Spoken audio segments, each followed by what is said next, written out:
ये कहानी है 5 दोस्तों की जो कि पैसे से चोर है और एक बार वो सब एक लूट को अंजाम देकर वहाँ से भाग रहे थे, लेकिन रास्ते में उनकी गाड़ी का एक्सीडेंट हो जाता है और वो भागकर किसी तरह एक ट्रेन में चढ़ जाते हैं जो कि सिर्फ मरे हुए लोगों की ट्रेन थी।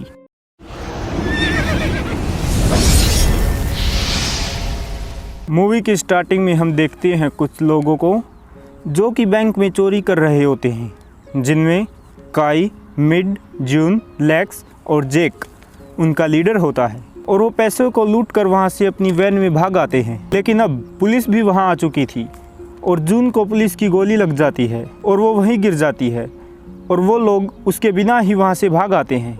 वो चिल्लाती रहती है कि मुझे भी अपने साथ ले चलो, लेकिन वो नहीं रुकते। अब पुलिस उनकी वैन का पीछा कर रही होती है और उनकी वैन एक शॉप में क्रैश हो जाती है। बाहर पुलिस थी तो पीछे के दरवाजे से भागते टाइम एस को भी अपने साथ ले लेते हैं, लेकिन काई को भागते टाइम ऐसा लग रहा था कि कोई उसके आसपास मौजूद है, लेकिन वो कुछ समझ नहीं पा रहा था। फिर वो वहाँ से भागकर एक सुनसान रेलवे स्टेशन पर पहुँचते हैं और वहाँ खड़ी एक ट्रेन के लास्ट डिब्बे में छुप जाते हैं और डिसाइड करते हैं कि रात होते ही वो वहाँ से भाग जाएंगे। तभी काई कहता है एस का क्या करना है। टीम लीडर उसे अपने पास रखना चाहता था क्योंकि एस इस इलाके को अच्छी तरह से जानता था। उसके बाद वो सो जाते हैं। जब उनकी आँख खुलती है तो देखते हैं कि ट्रेन ने चलना शुरू कर दिया था और तभी वहाँ पर जून आती है। उसे देखकर वो हैरान हो जाते हैं कि जून वहाँ से बचकर कैसे आई, क्योंकि उसके पैर में तो गोली लगी थी। पर जून उनसे नाराज़ थी कि उन लोगों ने उसे अकेला छोड़ दिया था। फिर उन्हें कुछ आवाज़ें सुनाई देती है, मानो ट्रेन में आगे पार्टी चल रही हो। वो देखते हैं कि उनसे अगले डिब्बे में पार्टी चल रही है। ये देख वो काफ़ी खुश हो जाते हैं कि वो उन सबको लूट लेंगे और प्लान बनाते हैं, लेकिन एस उनका साथ नहीं दे रहा था और वो उसी डिब्बे में बैठा था। उसके बाद वो जून के साथ ट्रेन में आगे जाता है। दूसरी तरफ वो उन्हें लूटने के चक्कर में वेटर बन जाते हैं, ये देखने के लिए कि किसे लूटा जाए। दूसरी तरफ काई को भी अजीब लग रहा था और उसे बुरे विज़न आने लग रहे थे। वो देखता है एक डरावनी औरत चाकू लेकर उसके पीछे आ रही है और पीछे से जून ने उसे पकड़ रखा है और भागने नहीं दे रही और जून उससे नाराज़ है कि उसने वहाँ उसे अकेला क्यों छोड़ दिया। और तभी वो घोस्ट उसे चाकू से मारने ही वाली थी। तभी काई जाग जाता है और उसे देख मिड कहता है क्या तुम पागल हो गए हो। इस पर काई कहता है तुम्हें अब तो ये समझ नहीं आ रहा, बट जब तुम ये सब देख पाओगे तो तुम भी समझ जाओगे। उसके बाद काई वॉशरूम जाता है और उसे वहाँ एक रूह दिखाई देती है। काई डरकर अपनी टीम के पास जाता है और कहता है उसे एक आत्मा हॉन्ट कर रही है, बट उसकी बातों का कोई यकीन नहीं कर रहा था। जैक उसे कहता है कि नशा करना छोड़ दो काई। तभी ट्रेन एक स्टेशन पर रुकती है और वो सारे बिल्कुल शांत हो जाते हैं कि किसी को उनके यहाँ होने का पता ना चले जाए। दूसरी तरफ एस ट्रेन के दूसरे डिब्बे में बैठा था। तभी उसके सामने एक री नाम की लड़की आकर बैठ जाती है। एस उससे कहता है कि मैंने पहले तुम्हें कहीं देखा है, बट पता नहीं कहाँ। उसके बाद उनमें बातें होने लगती है। तभी एस उसे जैक की चोरी के प्लान के बारे में बताना चाहता है कि तभी वहाँ जून आ जाती है और वो उन दोनों को पकड़कर ले आती है। दूसरी तरफ हम देखते हैं कि एक औरत अपनी बेटी के साथ ट्रैक पर खड़ी है और उनका एक्सीडेंट हो जाता है, इसलिए वो सब ट्रेन से उतरकर चेक करने जाते हैं, बट उन्हें वहाँ कोई नहीं मिलता। फिर वो सब ट्रेन में चढ़ जाते हैं, लेकिन काई अभी भी ट्रेन के नीचे देख रहा था और तभी उसे वो औरत दिखती है जो कि दूसरी तरफ थे। ट्रेन में चढ़ जाती है, बट जब काई ऊपर जाकर देखता है तो वहाँ कोई नहीं होता। उसके बाद वो बहुत डर जाता है। फिर वो सब देखते हैं कि बाहर बहुत बारिश हो रही थी, बट वो सब बिल्कुल भी नहीं भीगे। इसके बाद वो देखते हैं ट्रेन में जितने भी लोग थे अब वो सब वहाँ नहीं थे।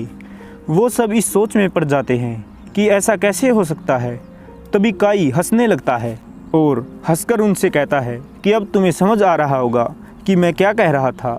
उसके बाद वो सब ट्रेन में बाकी पैसेंजर को ढूंढने लगते हैं, बट उन्हें वहाँ कोई नहीं मिलता। दूसरी तरफ एस री को कहता है मुझे याद आ गया, मैंने तुम्हें कहाँ देखा है। वो उससे कहता है तुम एक मॉडल हो, मैंने तुम्हें एक पोस्टर में देखा था। और री को बताता है कि जैक और उसके फ्रेंड ट्रेन में चोरी करने वाले हैं, बट मैं तुम्हें उनसे बचाऊंगा और हम अगले स्टेशन पर उतर जाएंगे। तभी री कहती है इस ट्रेन से कभी कोई नहीं भाग सकता। तभी दीवार से एक हाथ री को अंदर खींच लेता है। ये देख एस के होश उड़ जाते हैं। अगले सीन में हम री को एक अनजान आकृति से बात करते देखते हैं। वो रू कहती है कि तुम्हें पता है ना, इस ट्रेन के रूल हम बनाते हैं और तुम किसी को भी नहीं बता सकती। उस पर री कहती है मैं सिर्फ एस को बताना चाहती हूँ। इस पर वो रू कहती है सिर्फ एस को ही नहीं बल्कि अब हम इन सबको बता देंगे कि उनके साथ ये क्या हो रहा है। दूसरी तरफ हम देखते हैं मिड और जून मिड को मार देती है, मानो वो इस बात का उससे बदला ले रही हो कि उसने उसे वहाँ क्यों छोड़ दिया। तभी हमें पता चलता है कि जून ऑलरेडी मर चुकी थी। उस बैंक रॉबरी के टाइम जब जून को गोली लगी थी, उसके बाद जून वहीं मर गई थी और इस ट्रेन में जून की रूह थी। दूसरी तरफ लेक्स मिड को ढूंढता हुआ वहाँ आ जाता है और उसे देखकर उसकी हालत ख़राब हो जाती है। तभी जून उससे कहती है तुम भी मुझे वहाँ अकेले छोड़कर आ गए थे और अब तुम भी मरोगे। ये सुनकर लेक्स वहाँ से भागकर दूसरे डिब्बे में आ जाता है और तभी वहाँ से बहुत सारे हाथ निकलने लगते हैं। लेक्स की हालत ख़राब हो जाती है। लेक्स वहाँ से भागता है और तभी सामने मदर और डॉटर की रूह आ जाती है। हमें पता चलता है वो लेक्स को इसलिए हॉन्ट कर रही थी क्योंकि जब वो सब रॉबरी के टाइम भाग रहे थे तब लेक्स ने इसे गाड़ी के नीचे कुचल दिया था, इसलिए वो इनसे बदला ले रहे थे। लेक्स वहाँ से भागता है और देखता है ट्रेन के बाहर लावा है और वो उसमें गिरकर मर जाता है। दूसरी तरफ काई फेस वॉश कर रहा होता है। तभी मिरर के अंदर से काई के हाथ को किसी ने पकड़ लिया है और वो अपने हाथ को छुटा नहीं पा रहा था, तो काई मिरर को ही तोड़ देता है और मिरर के टूटते ही काई का हाथ भी कट जाता है।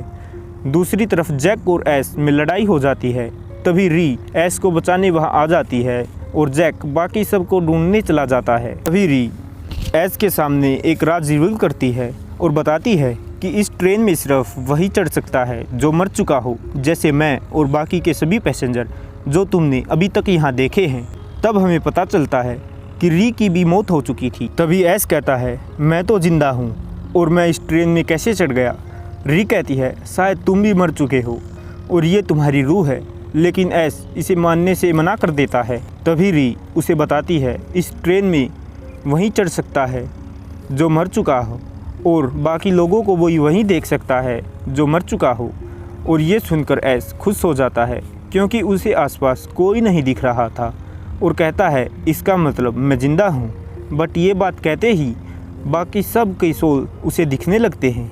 वो देखता है ट्रेन का कंडक्टर सभी से टिकट मांग रहा था और वो एस के पास आकर उसे कहता है तुम्हारे हाथ की लकीरें बता सकती हैं तुम जिंदा हो या मर चुके हो, और तुम्हारी हाथ की लकीरें बता रही है कि तुम जिंदा हो। तभी री उससे पूछती है एक जिंदा इंसान इस ट्रेन में कैसे आ सकता है। उस पर वो कंडक्टर बताता है कि बाहर की दुनिया में कोई तो ऐसा है जो एस को मरने नहीं दे रहा, और यहाँ हम समझ पाते हैं शायद एस की मदर का प्यार उसे ज़िंदा रखे हुए है। और तभी वहाँ जैक आकर री को अपने साथ ले आता है और ये देख एस और जैक में फ़ाइट हो जाती है जिसमें एस जीतकर री को बचा लेता है। तभी कंडक्टर एस से कहता है ये एक डेड ट्रेन है जो कि हेल की ओर जा रही है एंड हेल का गेट बहुत ही नज़दीक है। तुम्हें जल्द से जल्द यहाँ से निकलना होगा वरना तुम यहीं फंस जाओगे और कभी वापस नहीं जा पाओगे। एस उससे पूछता है कि वो क्या करे।